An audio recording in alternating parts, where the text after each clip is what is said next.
وصحبه وذريته في الدارين آمين يا رب العالمين. وسننها قبل الدخول فيها شيئان الأذان والإقامة. حضرة المحترمين وجود المؤمنين rahimahullah, Bapak-bapak beserta ta'lim rutin Musallahul Huda yang dirahmati Allah Subhanahu wa taala. Pada kesempatan malam hari ini kita telah menjelaskan dari bab fikih tentang rukun-rukun sholat. Sekarang kita masuk kepada sunnah-sunnahnya sholat. Wa sunnanuha, dan sunnah-sunnahnya sholat. Qabla dukhul fiha syai'ani, sebelum masuk ke dalam sholat tersebut. Jadi kalau kita bicara sunnah dalam sholat, maka ada dua bagian.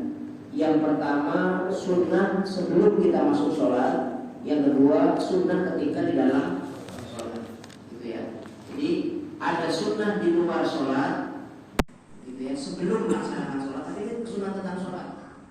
Ada juga sunnah yang dikerjakannya di dalam sholat. Yang pertama sunnah-sunnah sebelum masuk sholat. Sebelum kita mau mengerjakan sholat itu sunnahnya apa saja? Yang pertama al-adhanu, yaitu azan. Azan.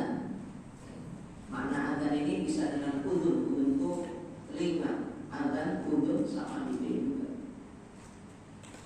Azan ini lis-sholatil mafrudhati, karena untuk sholat wajib.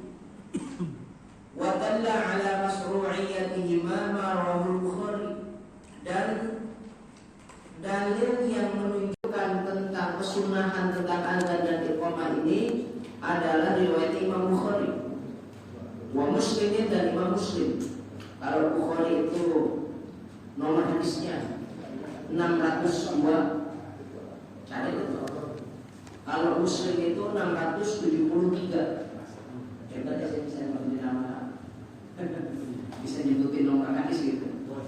Sebenarnya bisa, cuman nggak pernah nyebutin aja. Takutnya tanya itu benar lah hadisnya kan gitu. Supaya saya tulis.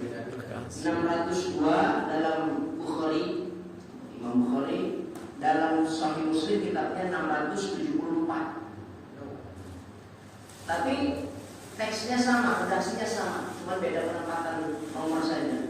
An Malik, dari Malik bin Huwairis radhiyallahu anhu, diriwayatkan dari Malik bin Huwairis radhiyallahu anhu, anna an-nabiy sallallahu alaihi wasallam qala, Rasulullah sallallahu alaihi wasallam sungguh bersabda, idza hadaratis sholatu, jika kalian mau melaksanakan sholat. Hadar itu maknanya hadir, tapi di sini maknanya mau melaksanakan.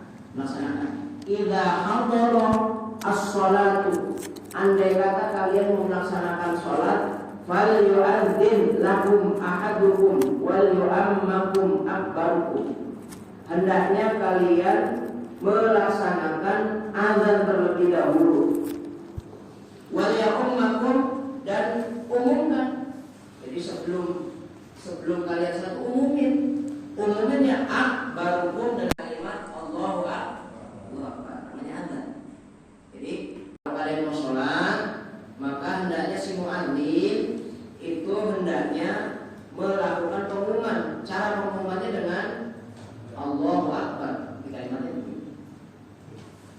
Wa inda Abi Dawud, dan menurut Imam Abi Dawud, Sunan Abi Dawud 2 jilid, nomor hadisnya perlu nggak? Nggak perlu. Perlu nggak kira-kira? Nomor hadisnya kan lagi ngetren. Kalau ustaz-ustaz lagi ngetren sekarang ya, di TV itu lagi ngetren di nomor hadis. Dikira kita agak bisa kali itu. Bisa sebenarnya, mah cuma belaga loon aja gitu. Dari Abi Dawud nomor hadisnya 499. Bapak kalau mesti baca kitab dulu apa enggak? Apa langsung datang gitu? Atau orang dulu? Oh berarti cuma saya doang.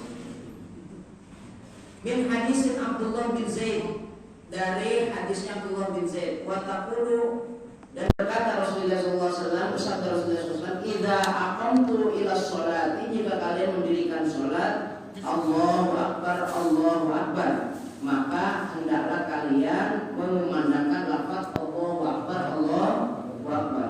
Wa sarafal amru anil wujubi adillatil ukhra, dan ini menunjukkan bahwasanya dalil ini adalah disunahkannya tentang adzan. Ceritanya bagaimana? Jadi cerita begini Pak, ada cerita sebelum terbentuknya lafaz adzan. Rasulullah SAW dulu sebelum ada adzan itu kalau sholat sporadis. Jadi ketika orang nih dalam waktu zuhur itu nggak pulang, nunggu sampai asar langsung sholat, karena ada pemberitahuan. Dari asar menuju maghrib nggak pulang ke maghrib, begitu. Nunggu sampai maghrib. Dari maghrib sampai isya, dan pulangnya subuh apa tuh? Maghrib atau isya ketemu subuh baru datang. Tapi lama-kelamaan umat Islam menjamur banyak, karena firman Allah tuh, idza jaa nasrullahi wal fath wa ra'aitan nasa yadkhuluna fi dinillahi afwaja. Ketika nanti datang pertolongan Allah, Allah berfirman, maka kalian akan melihat Islam, orang-orang itu berbondong-bondong masuk Islam. Motifnya macam-macam. Ada motifnya benar-benar bertauhid kepada Allah, ada yang takut karena umat Islam udah banyak takut dipakai ini apa? Takut dibunuh dan sebagainya, karena halal darahnya orang-orang yang di luar Islam itu zaman itu. Nah, sehingga mereka intidharus sholat, nunggu dari satu sholat kepada sholat lain, karena nggak ada alarm, nggak ada pemberitahuan, kan gitu ya. Intidhar, maka satu di antara pahala yang paling besar dan menggugurkan dosa yang banyak itu. Jadi bapak kalau dosanya mau hilang, itu salah satunya adalah amalannya itu intidhar sholat ila sholat, nunggu waktu sholat dari satu waktu kepada waktu lain, maghrib ketemu isya, intidhar adalah intidhar. Cuma intidharnya kita nggak sembarangan.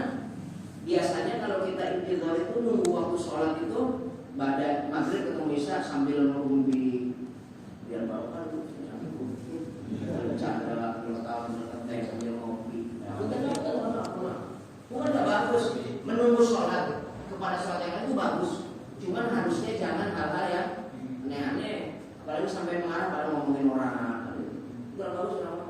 Nah kalau kita di musola ini, ya walaupun hanya khusus hari Selasa, khusus di hari Selasa, bahwasannya ketika kita menunggu waktu sholat dari maghrib menuju isya diisi dengan perkara yang paling top, bahkan perkara wajib, namanya ngaji. Luar biasa. Bapak ngaji ini sangat luar biasa. Nunggu waktu sholat aja pahala, gugur dosanya. Jadi bapak nanti ini pulang habis isya ke rumah, kayomin ulidat umur, seperti anak berlahir dari rahim orang tuanya, udah gak ada dosa. Masya Allah, luar biasa. Kenapa? Karena menunggu waktu sholat dari satu waktu yang lain itu menggugurkan dosa. Yang kedua, bapak ngisinya dengan pengajian. Ngisinya dengan menjadi perkara wajib. Ngaji pak, jangankan bapak bawa buku, bawa pulpen, kan gitu ya. Jangan bawa buku, bawa pulpen. Kagak bawa buku, kalau bawa pulpen. Lam tamasaku kolaman walam taktubu harpan, kagak bawa pulpen, kagak nulis satu huruf pun. Maka khairun min shadaqati al-farosin, lebih baik daripada sedekah 1000 ekor kuda. Pemain satu kuda itu anggapan 8 sak, berarti 1000 avansa. Wah luar biasa. Jadi ngaji kagak nulis, nggak megang pulpen, bapak nggak bawa pulpen kan? Nggak bawa pulpen, nggak bawa buku, nggak nulis. Lam tamasaku kolaman, nggak megang pulpen, nggak nulis satu huruf pun. Khairun min shadaqati al-faros, lebih baik daripada sedekah 1000 ekor kuda atau 1000 avansa.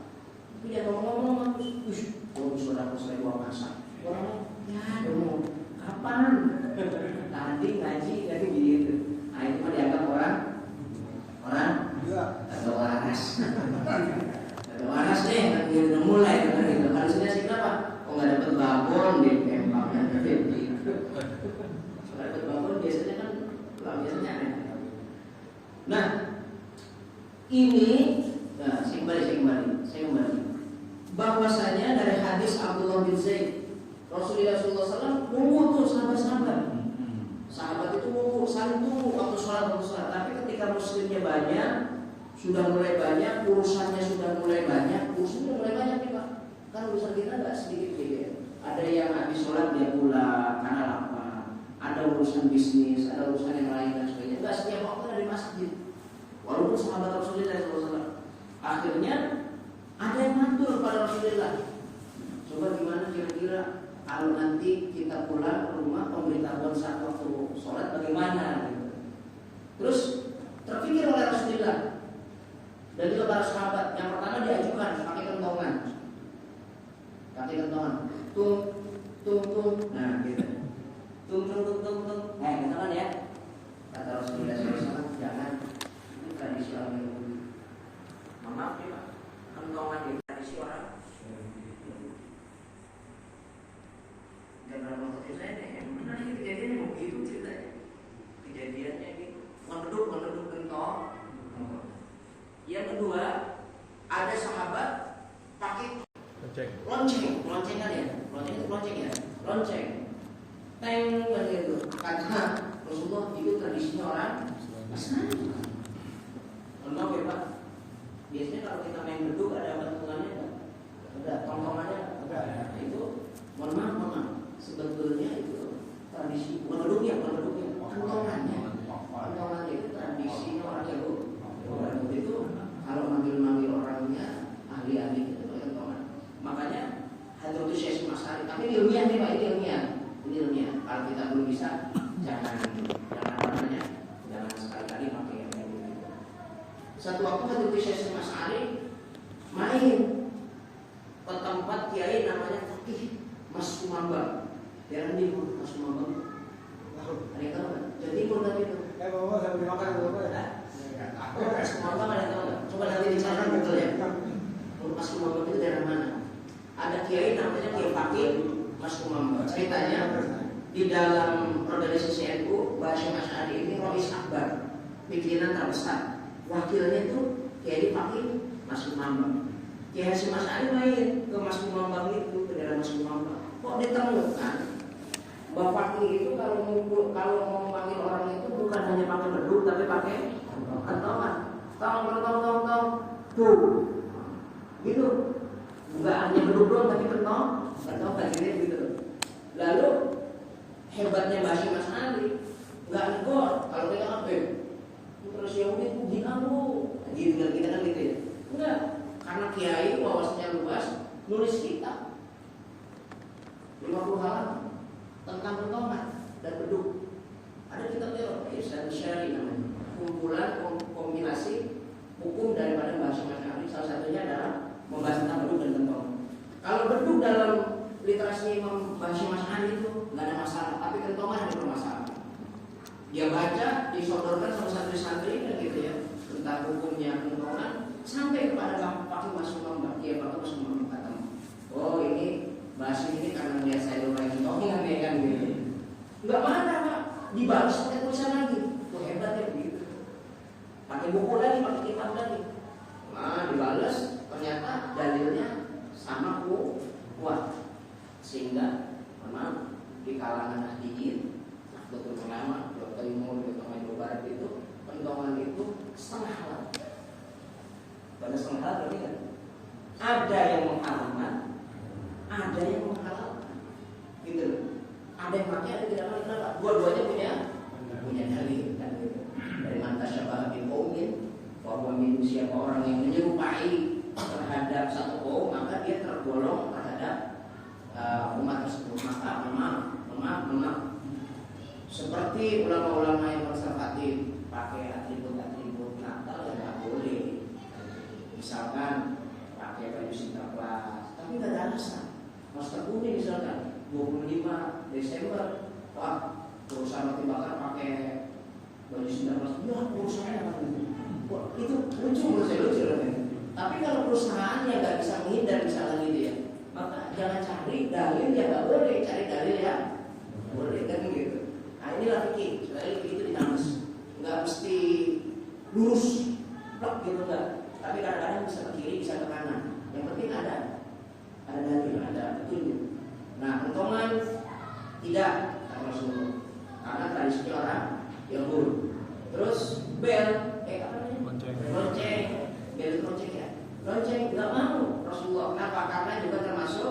bagian daripada kegiatan orang Nasrani. Maka satu waktu Abdullah namanya, Abdullah bin Zaid, sahabat Rasulullah, mimpi ditalaki. Talaki itu diajarin sama seseorang yang gak dikenal. Ya orang yang malaikat akan mimpi. Ini dalilnya mimpi nih. Banyak orang yang kagak menerima dalil mimpi, tapi ternyata ini dalil mimpi. Ini dalilnya dari mimpi. Abdullah bin Zaid lalu mimpi bertemu orang yang gak dikenal, ditalaki, diajarin kalimat-kalimat tentang azan. Diajarin itu kalimatnya Allahu Akbar, Allahu Akbar, singkatnya ya. Asyhadu an la ilaha illallah, asyhadu anna la ilaha illallah, enggak pakai wasyhadu anna, enggak pakai asyhadu. Ini yang dari Rasul, jangan yang macam main-main. Kalau kadang-kadang kan asyhadu an la ilaha illallah wa asyhadu anna Muhammadan, itu dari mana itu wawunya? Hilangin wawunya. Pakai wawunya dihilangin. Asyhadu an la ilaha illallah, asyhadu anna Muhammadan Rasulullah. Jadi nggak usah pakai wawu. Wa asyhadu nggak boleh. Bukan nggak boleh, walaupun nggak usah arti. Tapi lafaz yang dari Rasulullah begitu. Terus hayya 'alas shalah, hayya 'alal falah, lalu Allahu akbar, la ilaha illallah. Ini Abdullah mimpi nih. Ketika mimpi datang kepada Rasulullah SAW, ya Rasulullah, kemarin kan kita sudah diskusi itu bagaimana cara mengumpulkan, cara memanggil orang ketika waktu sholat. Ya, pakai kentongan nggak boleh, pakai lonceng juga nggak boleh, karena tasabbuh menyerupai pada orang-orang Yahudi dan Nasrani kan itu. Kata Rasulullah, betul ya Rasulullah. Saya mimpi ya Rasulullah. Mimpi? Iya, mimpi apa? Mimpi yang ada orang ngajarin saya seperti orangnya saya nggak kenal. Diajarin tuh sifatnya begini. Kata Rasulullah SAW, itu apa namanya? Azan ya Rasulullah. Orang itu ngajarin saya azan. Azan itu sifatnya kalimatnya Allah. Rasulullah baik itu sahabat. Ternyata dilihat sama Rasulullah, didengar Rasulullah, benar nih. Ternyata setelah disampaikan oleh Abdullah bin Zaid, ternyata semalam itu sahabat mimpi semuanya. Mimpinya persis sama. Kalau ngomong kan mimpi basah. Kalau ini mimpi azan ini. Semua sahabat mimpinya sama persis. Umar ngomong begitu, Utsman ngomong begitu, Ali ngomong begitu, Abu Bakar ngomong begitu, Talha ngomong begitu, Abdullah bin Zaid ngomong begitu, Zubair bin Awam ngomong begitu, Sa'ad bin Abdul Waqas ngomong begitu, Sa'id bin ngomong begitu. Semuanya kata sahabat, saya juga mimpi itu. Lalu kontes, dilihat Abu Bakar bukan yang suruh, Umar bukan, Utsman bukan, Ali juga bukan. Dipanggil satu orang namanya Bilal bin Rabah atau Bilal bin Rabah kalau benar ini. Bilal bin Rabah. Manhum, siapa dia itu? Abdun Habasyiyun Saudarun. Dia itu adalah Abdul, budak. Habasyiyun, budak Eropa, Afrika Selatan. Habasya itu sekarang negaranya Ethiopia. Ethiopia ya. Yang mohon maaf, orang Ethiopia itu sering kelaparan, busuk lapar, saking nggak adanya makanan, nggak adanya air. Itu negaranya siapa? Negaranya Bilal bin Rabah. Pertama kali Rasulullah SAW hijrah itu ke Madinah, ke Habasyah. Rajanya namanya Negus. Cuma Rasulullah belum hijrah waktu itu. Ja'far, kakaknya Sayyidina Ali, Ja'far bin Abi Thalib diperintah sono ke Habasyah, yaitu Rasulullah itu Habasyah masih kaya-kaya. Terus ternyata Raja Negus ini Nasrani. Nasrani. Lalu dia nanya begini, Raja Negus sama Ja'far, kenapa saya harus terima kamu? Alasannya apa saya harus terima kamu? Kata Ja'far ini, pintar Ja'far nih, tanya Ali. Kata Ja'far bin Abi Thalib ngomong begini, Anda harus menerima kami sebagai suaka politik Anda. Kenapa? Karena kita satu rukun, satu agama. Cuman ente belum menerima kabar tentang Rasulullah. Bedanya saya sudah menerima. Mohon maaf ya, makanya mulai hari ini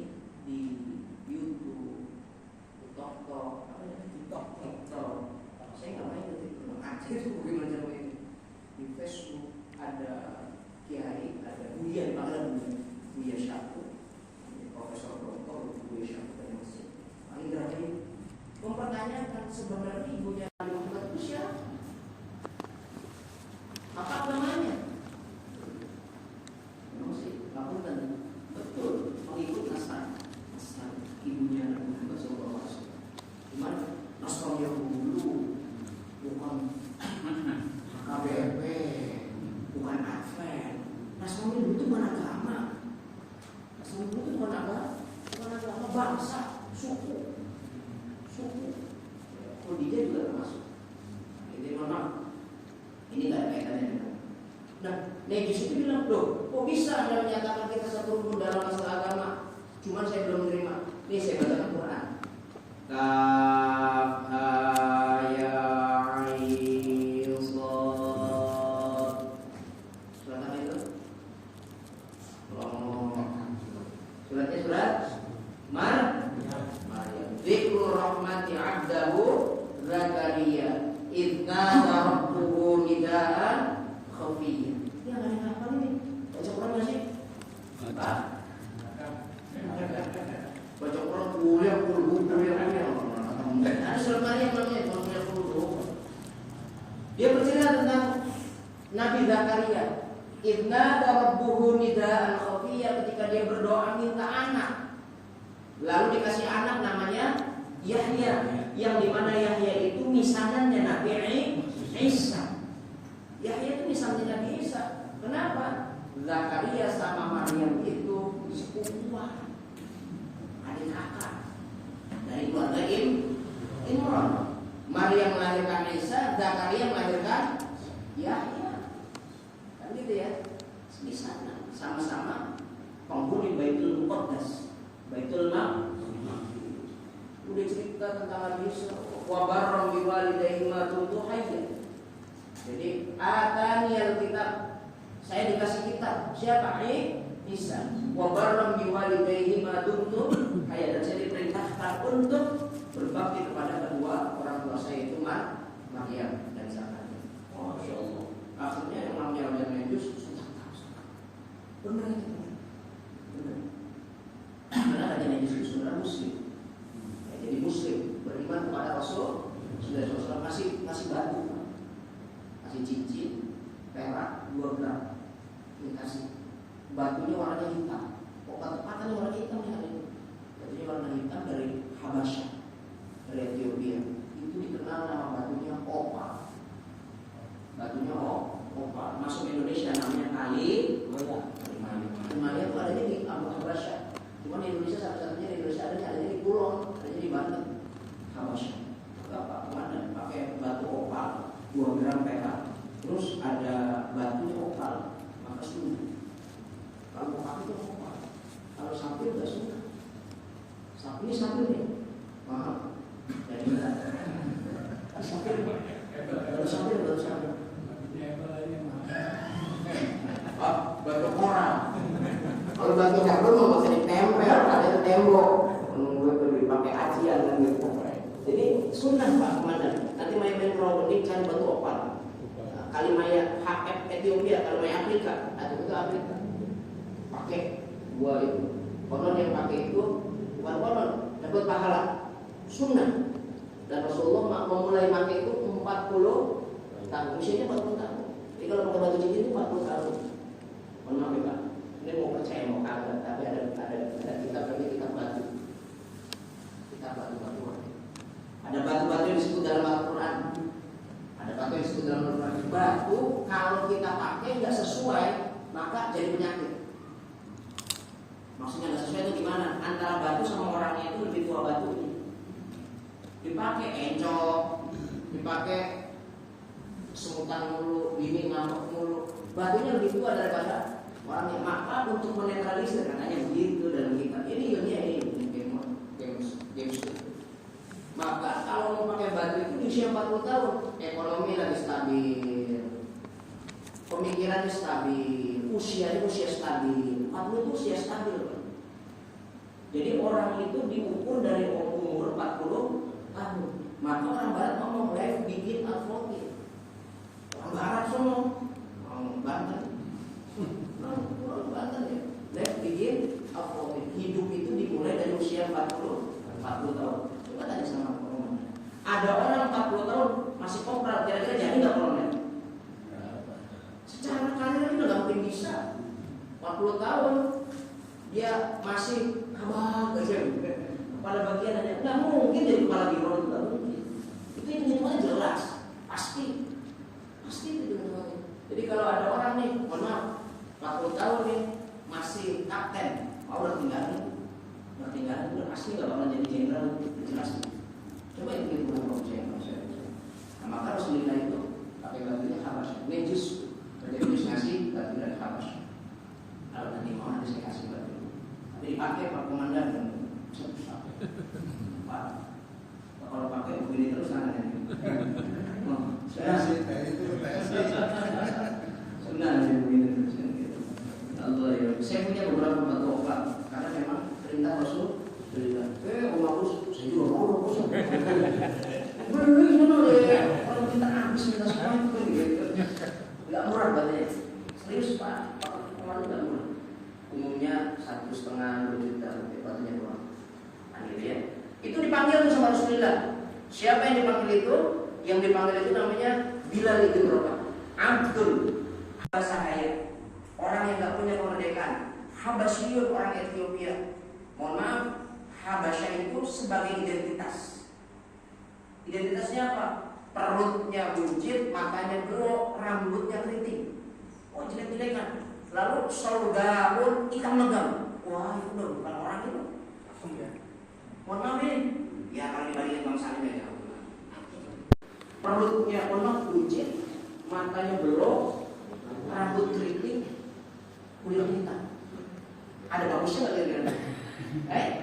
Keritingnya ya keritingnya bukan keriting kayak habis diribonding Pak. Keritingnya kayak keriting sapu hidup. Ya Allah. Ya mohon maaf, kalau bahasa jelek banget gitu ya, jelek. Ya, mohon maaf, kita kan nggak ganteng-ganteng amat, tapi masih lumayan lah. Ya, masih lumayan, senyum kan masih kelihatan cakep lah. Biar sudah nggak kelihatan jelek, udah nggak kelihatan ganteng. Karena, masya Allah. Kalimatnya Abdul Habasyun Sauda. Sauda itu sirbatun al-ilmu, pol-polan hitam.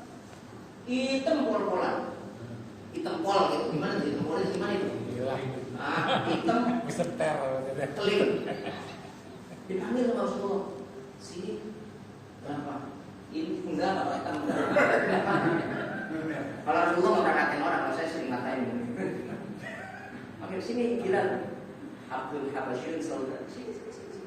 Ada apa ya Rasulullah? Ini Abdullah bin Zaid bersama para sahabat mimpi ada kalimat begini. Ada kalimat seperti ini. Namanya kalimat azan untuk memanggil dan mengumpulkan orang sholat. Naik ke atas kubah gitu ya, atas tiang tinggi gitu. Apa sih namanya? Menara. Menara juga itu bukan tradisional Islam. Menara itu tradisional Persia, orang Romawi. Jadi orang Romawi itu menyembah Tuhan, api Tuhannya itu adanya di menara. Dipakai orang Islam. Makanya banyak ditanya, iya kita pindah semua. Makanya jangan sebacot-bacot. Kalau bahasa kasar begitu ya, dia ngomong bid'ah, masjid itu banyak bid'ahnya pakai menara ya. Al-Barokah menara. Ada. Tradisi Persia itu. Pakai Persia. Alhamdulillah udah nggak pakai alhamdulillah. Bukan karena apa-apa, kagak gambar duit bikin menaranya. Ada duitnya mau dibikin masjid kali ini. Ya maaf. Menghias dengan kaligrafi itu kan enggak ada zaman Rasulullah. Apalagi kubahnya pakai emas. Oh berita beneran itu.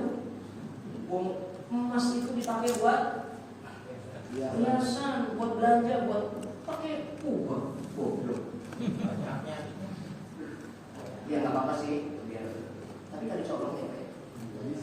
Nggak bisa dicolong. Nah, panggil naik Bilal. Azan. Allahu Akbar, Allahu Akbar. Nah, Bilal azannya. Ada sanadnya Pak. Azan Bilal itu saya punya sanadnya. Jadi Bilal itu nurunin kepada santri ketemu.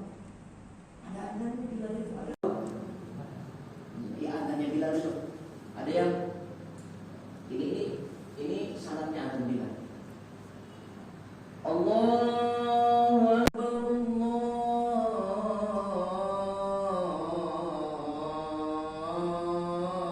Allahu Akbar. Bilang itu.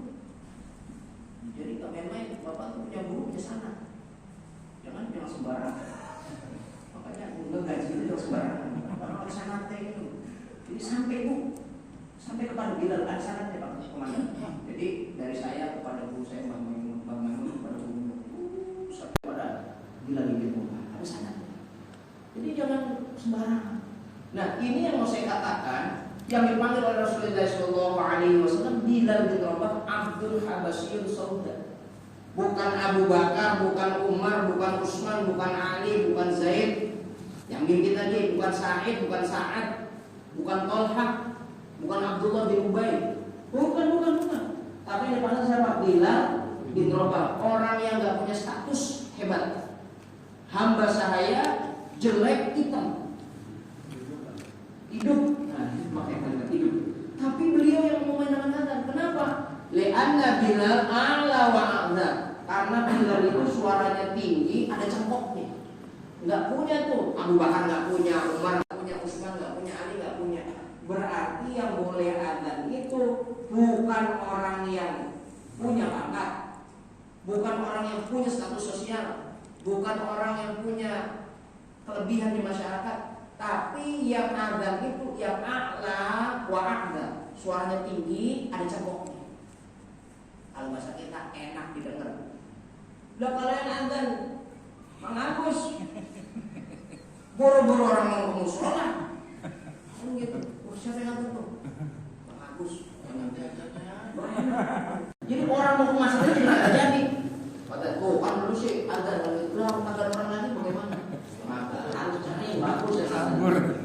Ya, adzan itu yang bagus. Tidak bisa semua orang itu, adzan itu nggak bisa.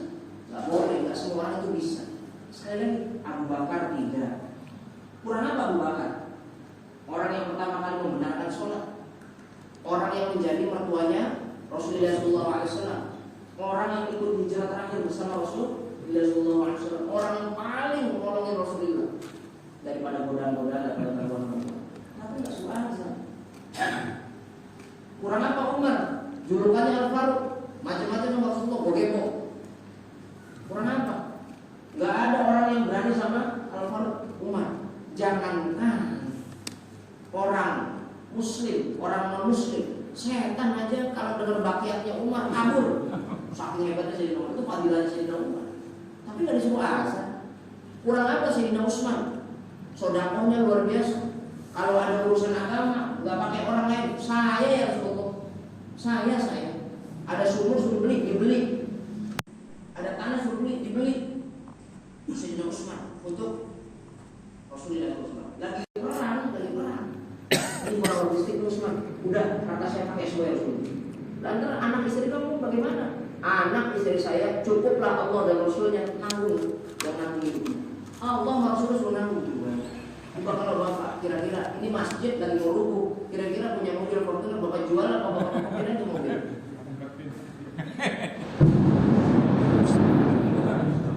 Jadi paham nggak juga? Paham nggak ini maksudnya?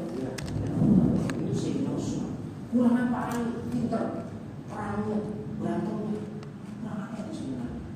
Kurang hebatnya luar biasa. Tapi tidak disuruh azan. Yang disuruh azan yang remeh itu. Bilal bin Rabah. Kenapa?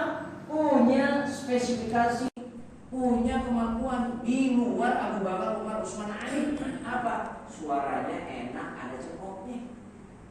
Makanya mohon maaf, yang kagak enak suaranya sadar diri. Ini ngomong babnya nih saya ngomong nih. Ngomong babnya. Nah kalau di luar bab saya nggak berani ngomong. Betul apa enggak? Jangan tersinggung ya Pak. Mohon jangan tersinggung nih ya. Jadi yang suaranya kayak kaleng kerupuk minggir dulu dah. Kenapa? Cari yang bagus kecuali udah kagak ada. Bang Salim udah almarhum. Misal kan begitu. Misalkan maksudnya almarhum itu nggak ada di masjid, nggak ada di sekolah. Cari yang lain. Baru yang lain. Jangan yang nggak enak. Nah orang yang punya suara enak Jangan Lalu. lama-lama di rumah. Cepetan segera ke masjid. Apa? Datang masjid duluan, nyalain.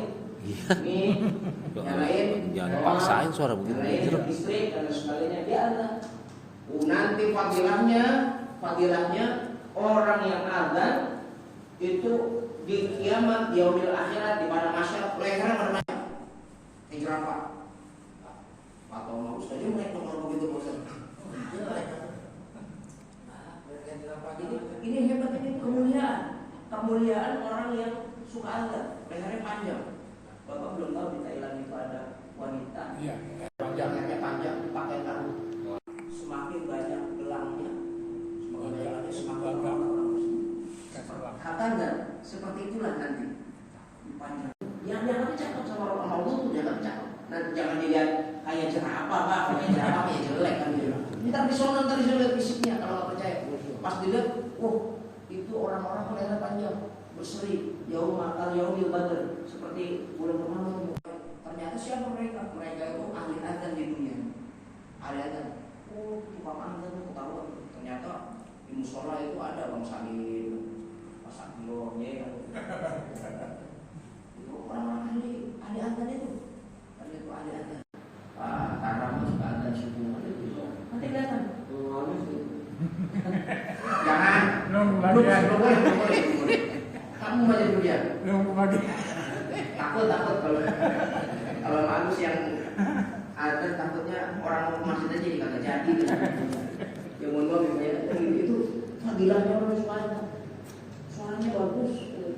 Nah, ini bagi orang-orang yang suaranya bagus diperintahkan oleh Allah Subhanahu wa taala oleh Rasulullah SAW untuk jangan nunggu. Saya ada kalau bisa. Lama. Ini di musola nih. Bagus. Ada mic-nya kok enggak ada. Saya ada deh. Harus begitu. Jangan Romi yang megang mic. Ya, Romi. Saya kan tahu ada itu suaranya Romi enggak enak Pak gitu. Ya. Kalau dia nonton kira-kira gitu ada enggak yang mampir gitu. Ya mampir itu karena apa bahasanya? Terpaksa gitu ya, sebabnya azan. Om ya, Om nih. Jadi kira-kira di sini yang jawaban azan siapa? Azan yang bagus, azan yang enak, suaranya bagus. Maaf nih, maaf. Ini sindiran. Kenapa? Oleh karenanya saya juga nggak mau azan Pak. Karena pandangan saya, suara saya tuh saya yang dengar aja nggak pede. Apalagi orang lain kalau gitu. Saya bukan orang lain. Saya kalau azan itu dengar aja nggak pede saya sendiri. Apalagi orang lain. Enak dengan kita. Makanya udah pensiun. Itu serahkan kepada orang yang bisa. Gitu. Nah itu azan tuh. Sebabnya tadi Allah mengatakan kayak gitu ya. Wa yabifu fi adzanil fajr dan ditambah ketika azan subuh. Kalau azan subuh itu ditambah. Kalimatnya apa? As-sholatu khairum minan ba'da qoulihi hayya 'alal falah as-saniyah. Setelah hayya 'alal falah kedua, maka azan subuh itu ditambah as-sholatu khairum minan naum. Ini namanya apa? Namanya apa? Apa? Iya, artinya namanya apa? As-sholatu khairum minan naum itu kalau Allah itu namanya takbir. Asyhadu an la ilaha illallah asyhadu anna Muhammadar Rasulullah namanya syahadat. Hayya 'alas shalah hayya 'alal falah itu namanya ajab. Hayya 'alal falah susah amat sih. Kalau as-shalatu khairum minan naum namanya salat pada waktunya. Namanya apa? Taswib. Apa namanya? Taswib, kalimat taswib namanya. Inna lillahi wa inna ilaihi raji'un. Kalimat apa namanya? Berduka. Iya, kalimat berduka benar. Kalimat apa namanya? Belum semua nih. Belum kasih tahu. Istirja. Ini pelajaran ketiga ya, Pak. Ya. Kalau masya Allah kalimat sudah seperti itu. Enggak bisa. Ulang lagi. La ilaha illallah kalimat ya semuanya kalimat thayyib, Pak. Kalimat tahlil. La ilaha illallah itu tahlil itu Alhamdulillah kalimat tahmid. Kalimat tahmid, betul. La haula wala quwata illa billah kalimat taukir. Menyerahkan diri, pasrah diri pada Allah Subhanahu wa taala. Kalau as-salatu khairum minan naum namanya kalimat taswib. Kalimatnya namanya taswib 2 kali. As-salatu khairum minan naum. Panjangin. As-salatu khairum minan naum. Panjangin itu naumnya ya. Namanya kalimat taswib. Nah, lalu bagi orang yang adzan melantunkan kalimat-kalimat tersebut, maka yang mendengar jangan diem aja. Sunnah jawab. Kalau muadzin bilang Allahu Akbar, maka kita jawab Allahu Akbar. Pendek-pendek aja, jangan nyamain. Imam muadzin Allahu Akbar. Jangan pendekin. Orang ngejawab kok dipanjangin. Ini namanya penjawab yang tidak tahu jawab. Bukan. Allahu Akbar. Pendekin. Kalau kalimatnya asyhadu an la ilaha illallah, maka makmum atau yang mendengar juga kalimatnya asyhadu an la ilaha illallah. Kalau asyhadu anna Muhammadar Rasulullah, maka asyhadu anna Muhammadar Rasulullah, maka kita juga jawabnya asyhadu anna Muhammadar Rasulullah. Cuman di kalimat kedua, kan imam untuk muazzin tuh kalimat kedua, asyhadu anna Muhammadar Rasulullah yang kedua, asyhadu anna Muhammadar Rasulullah. Kan itu kita jawab asyhadu anna Muhammadar Rasulullah. Tambahin satu. Ini dalam kitab Bukhari juga ada. Sahih. Tambahin marhaban ya Rasulullah. Marhaban ahlan wa sahlan ya Rasulullah. Gimana? Marhaban ahlan wa sahlan ya Rasulullah. Tambahin setelah asyhadu anna Muhammadar Rasulullah, tambahin marhaban ahlan wa sahlan ya Rasulullah. Caranya bagaimana? Ini saya tahu ilmu manfaat. Dan ini sahih. Kita Bukhari. Ketika muadzin Allah asyhadu anna Muhammadar Rasulullah. Kita jawab ya. Asyhadu anna Muhammadar Rasulullah. Sudah ngomong marhaban ahlan wa sahlan ya Rasulullah. Ini buat tunjuk ini dua apa namanya ini? Pegang marhaban ahlan wa sahlan ya Rasulullah. Yuk. Langsung. Nah, diusap ke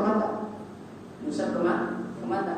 Maka siapa orang yang ketika membaca asyhadu anna Muhammadar Rasulullah, marhaban ahlan wa sahlan ya Rasulullah, lalu ditiupkan kepada ibu jari, lalu dimasukkan ke mata, ditiupkan, diusapkan ke mata, lam yarsud abada, maka matanya tidak akan mengalami kebutaan seumur hidup.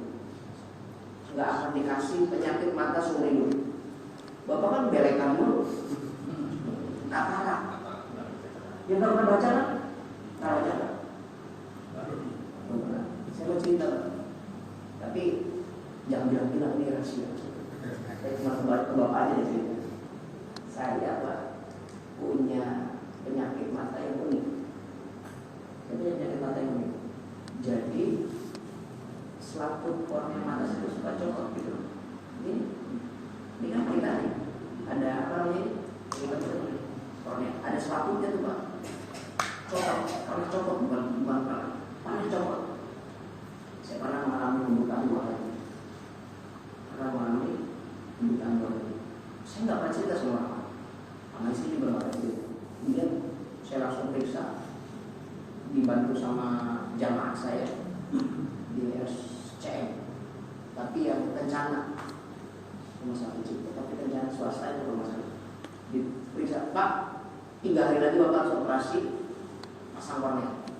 Oh kenapa? Kornea Bapak selaputnya coklat. Gitu dong. Kalau udah bisa buta seumur hidup. Takut dulu saya. Tapi mata yang sebelah kiri masih urip, masih hidup gitu, masih ada gitu. Saya cerita sama guru saya waktu itu, bangun masih ada Bang. Mbak Umar masih ada. Kata Mbak Umar, kata Mbak Umar, "Jom, maca kitab iki namanya Mijamur." Lihat di kalimat itu. Bahwa saya lihat, oh ternyata praktik. Dan memang saya nggak pernah itu Pak. Melakukan itu nggak pernah. Satu-satunya ilmu yang terlewat itu. Menurut saya bukan terlewat dalam artian nggak pernah saya baca itu tadi. Ternyata ada kalimat seperti itu. Setiap habis sholat lagi azan itu, oh sholat saya tuh Pak. 5 waktu masih terus. Sebelum azan malah dengerin azan. Saking takutnya buta sih. Saya begitu terus. Pas mau dioperasi, kata dokter, "Pak, mohon maaf, ini korneanya kembali lagi Pak tempatnya." Nah, bagaimana ceritanya? Selaputnya kembali lagi. Terus bagaimana Pak? Gak usah dioperasi, udah selesai, udah siapin kali. Pas saya lihat, oh iya ternyata nggak apa namanya, bisa lihat lagi Pak. 4 hari kemudian, Masya Allah, saya bilang, itu sabda Rasulullah SAW. Saya pakai dengan penuh keyakinan. Gak tahu kalau Bapak yakin apa enggak. Kalau saya yakin, dan pada saat itu yakin benar. Pada saat itu karena lagi kepepet, punya duit buat kasih, buat masa itu sudah hitung-hitungan Pak, kemarin hampir 150. Hampir 150. Masa Korea selaku Korea tahun berapa? Ya 2009 2010. Kemarin kan sembuh sampai sekarang mata saya apa namanya melihat bagus kalau pakai mata bagusnya kalau tidak apalagi udah janda. Bagus banget. Ya mohon maaf lah ya kalau sehat jadi begitu mata dengan perang sehat ya. Itu tambah asyhadu anna Muhammadar Rasulullah, tambah selain asyhadu anna Muhammadar Rasulullah marhaban ahlan ya Rasulullah. Pegang yuk. Kalau ada yang seperti ini boleh kalau saya bisa ya disapu, diusapkan ke mata. Tapi jangan dalam kondisi matanya melek, dia perih, merem matanya gitu teman. Jadi matanya merem, lalu diusap, gitu ya. Itu sunnah. Pada saat doa azan aja. Iya, masuk azan di luar azan jangan. Saat azan itu min sunanil mangdur, sunnah-sunnah yang sudah mulai dilupakan. Udah banyak yang sunnah kayak gitu tuh dilupain sama para umat yang besar Muhammad SAW. Gitu ya. Selanjutnya kalau pada sholat subuh, hayya 'ala sholat dan hayya 'alal falah tidak dijawab dengan kalimat yang sama tapi berbeda. Dijawabnya pakai kalimat la haula wala quwwata illa billah. Kenapa? Karena ketika kita diajak sholat, ketika kita diajak bergembira, jadi orang yang berbahagia gitu maksudnya itu. Hanya orang-orang tertentu yang bisa menerima panggilan itu dan hanya Allah yang menitipkan kekuatan kepadanya. Makanya jawabannya la haula wala quwwata illa billah. Banyak orang yang sakit tapi tidak datang. Banyak orang yang sakit tapi bisa datang. Itu karena apa? Karena daya dan upaya milik Allah. Makanya ketika diajak sholat, diajak bahagia, jawabannya la haula wala quwwata illa billah. Lalu sebelum Allahu Akbar, kalau di subuh itu ada namanya tasbih. As-salatu khairum minan naum, gitu ya. As-salatu khairum minan naum. Maka jawabnya shadaqta wa barirta. Nah gitu aja, enggak usah yang panjang-panjang. Jadi shadaqta wa barirta ini dari Rasulullah, bukan dari ulama. Kalau dari ulama banyak kalimat itu. Maka shadaqta wa barirta. Udah gitu aja. Kan kalau kita gimana jawabnya? Shadaqta wa barirta wa ana dzalika minasy syahidin. Yang dari Rasulullah shadaqta wa barirta. Segitu aja. Ini berarti Rasulullah enggak pengen syahid. Ya, minas shahidin. Shadaqta wa barirta dzalika minas shahidin. Ya itu shadaqta wa barirta dzalika minas shahidin. Jadi itu yang lengkap, tes lengkapnya dari ulama tentu. Tapi kalau dari Rasulullah shadaqta wa barirta. Ketika Allah lagi la ilaha illallah, jawabnya la ilaha illallah. Maka setelah itu maka kita diperintahkan oleh Rasulullah SAW, idza sami'tumul mu'adzinu faqulu mislu ma yaqul. Kalau kamu mendengar muadzin melakukan atau melantunkan azan, maka bunyikanlah sesuai apa yang dilakukan muadzin. Fa idza faragta, maka ketika kalian sudah selesai, maka yuqal Allahumma rabb hadhihi ad-da'wati tammah was-salatil qa'imah ati, enggak pakai sedana di sini. Nah, ini langsung pakai Rasulullah. Ati Muhammadanil wasilah. Tapi kalau pakai sidina ya boleh kan gitu ya. Tapi yang dia langsung ini saya baca versi Rasulullah langsung ya. Versi doa Rasulullah. Ati Muhammadanil wasilah wal fadilah wa ba'athu maqaman mahmudan alladzi wa'adta. Sampai situ. Enggak pakai inna kala mukhlifun, ya enggak ada. Sampai wabtahu wab'ashu maqaman mahmudan alladzi wa'adta. Sampai situ. Halat lahu syafa'ati yaumil qiyamati, ada orang yang azan lalu dia baca sesuai azan, mendengar azan dia balas lalu dia baca seperti tadi. Maka halat lahu syafa'ati yaumil qiyamah, pasti orang tersebut nanti hari kiamat dapat syafaat saya. Ini janji Rasulullah.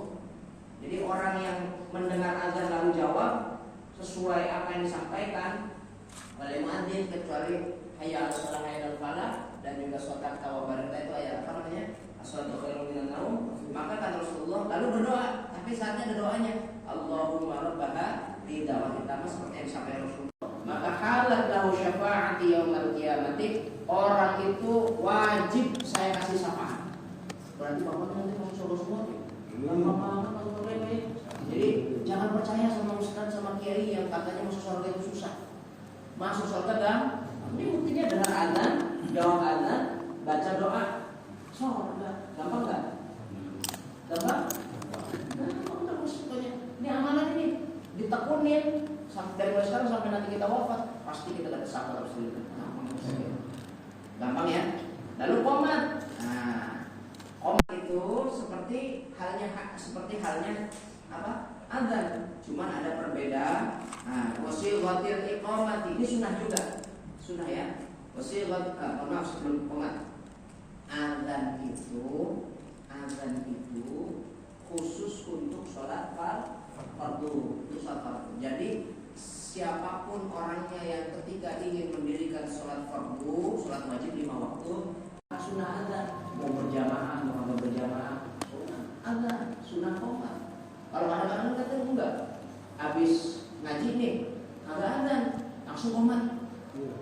Harusnya azan juga. Siapa orang yang mendirikan sholat 5 waktu, sunnah azan, sunnah qomat. Misalkan Pak Komandan dari jauh, dari dinas dan lain sebagainya, datang jam 10 malam, mesti bersih, mau sholat isya misalnya gitu ya. Sunnah azan, sunnah qomat. Walaupun sholat sendiri. Kalau kita kalau sholat sendiri, azan apa enggak? Kagak. Qomat. Harusnya azan juga Pak Ul. Ini gimana sih ini? Harusnya azan baru qomat. Ini mau langsung qomat aja. Ngapain qomat doang? Azan. Kecuali dalam sholat safar. Soalnya bapaknya lagi bepergian, Jakarta Cirebon, misalkan lagi apa itu namanya? Lagi apa sih? Safar. Ya lagi ziarah. Maka nggak usah azan, qomat nggak apa-apa. Tapi kalau dalam kondisi nggak safar, bapak sholat di rumah sendirian, tetap azan sunnah. Azan. Nah boleh kalau bapak azan di rumah boleh, walaupun suara gak enak itu boleh. Yang dengar bapak sendiri. Nggak apa-apa. Kalau di masjid jangan, biar kasih orang lain yang bagus suaranya. Kan gitu ya. Itu seperti itu azan. Nah selanjutnya iqamah nih ya, iqamah. Sigatil iqamah Allahu Akbar, Allahu Akbar. Sekali-sekali. Kalau tadi dua kali ya. Asyhadu an la ilaha illallah 1 kali.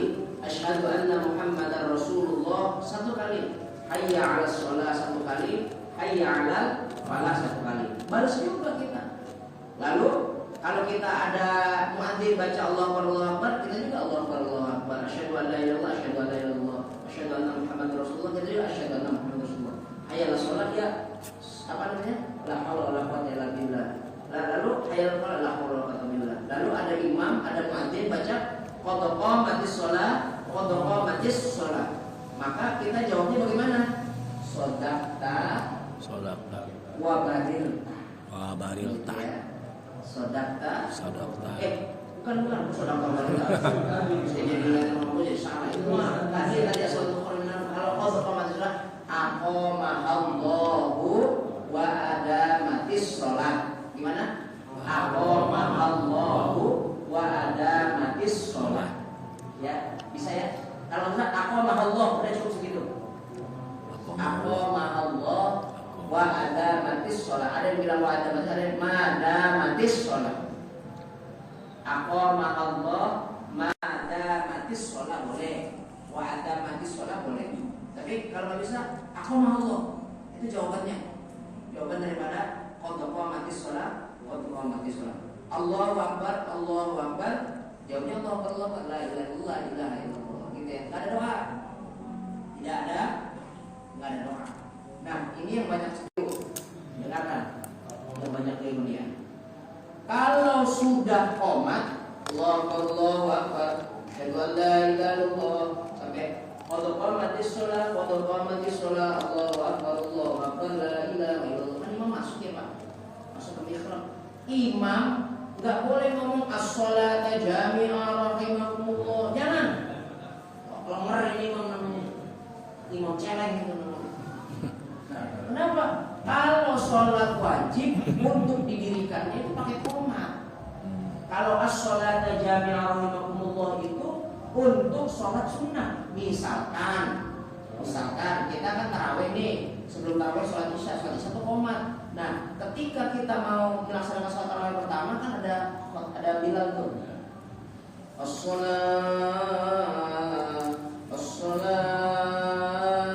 Sholat sunnah tarawih raka'atain jama'un jami'atan rahimakumullah. Belum naik set.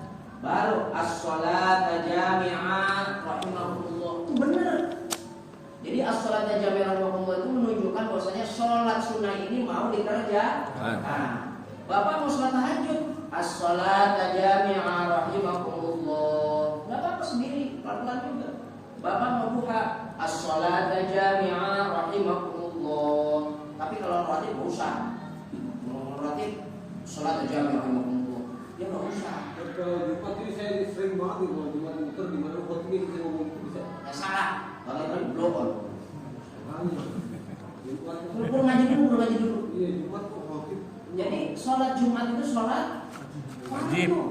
Sholat wajib. Ya, sholat fardu, sholat wajib. Maka ketika sholat fardu sholat wajib ini didirikan, pakainya qomat. Allahu akbar, Allahu akbar. Asyhadu an la ilaha illallah, asyhadu anna Muhammadar Rasulullah. Hayya 'alas shalah, hayya 'alal falah. Qad qamatis shalah, qad qamatis shalah. Allahu akbar, Allahu akbar. La ilaha illallah. Udah langsung imam. Sebelum serapat. Begitu. Kalau pakai bahasa Arab, sufakum. Ini biar ini nggak ada yang bertanya, saya mau wakilnya saya sendiri. Kalau saya kan selalu suruh pakai pada sesuatu itu tahu sholat, tahu tadi. Ini nggak ada yang nanya nih tadi. Saya kan selalu pakai gitu kalau mau sholat. Ya kalau itu mah beres besar. Kalau itu beres besar. Kalau bapak pakai sufakum, kalau saya pakai bahasa Indonesia, soft lurus rapat. Soft lurus rapat. Kenapa? Mang Agus nggak ngerti sufakum. Makanya di belakang. Coba kalau saya bilang soft lurus rapat maju dia. Mojok aja begitu. Bener kan ya?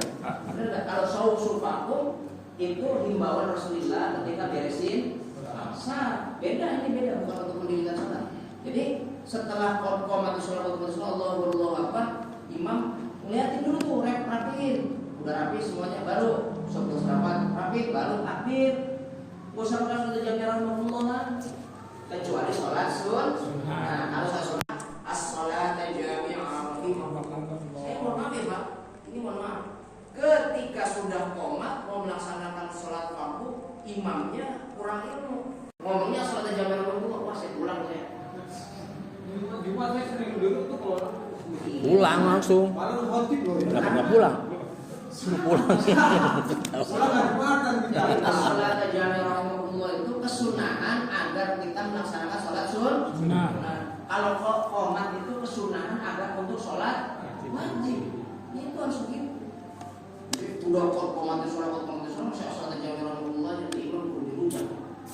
Maksudnya makanya bagi imam harus tahu ilmu imam, bagi makmum harus tahu ilmu makmum. Jangan sembarang. Banyak nggak kayak gitu masih? Banyak. Ya. Kalau misalkan satu waktu Bapak nyampein, bukan nyampein, kita nggak melakukan kasus dan yang orang sama orang, yang nyalain dia nggak ngerti. Maka saya kira pentingnya ngaji itu gitu. Jadi mohon maaf ya Pak, kita dalam ini bukan untuk saya pintar, bukan. Bapak sama saya saling belajar ini. Saya juga kalau misalkan Bapak nggak minta ngaji sama saya juga nggak baca, nggak mutolak. Kemungkinan saya juga sama. Karena Bapak ngaji, saya punya kewajiban menyampaikan. Sebelum ngaji saya baca dulu, nyari dulu referensinya gitu, dalilnya. Kalau Bapak kan enak tinggal duduk, makan tahu. Saya baca dulu. Bagian minum. Mau minum ya susah ya. Mohon maaf ya, mohon maaf. Ini jadi jamaah. Di rumah aja susah. Giliran lewat sedikit, aduh gue gak ngerti tuh. Enak udah ada muasa sekarang direkam, tinggal dengerin kan gitu. Makanya mohon maaf dah, saya bilang itu, mohon maaf ya Pak. Dulu saya tuh paling gak demen direkam ngaji. Paling gak demen. Kenapa gak demen saya gak suka direkam itu? Ketika materi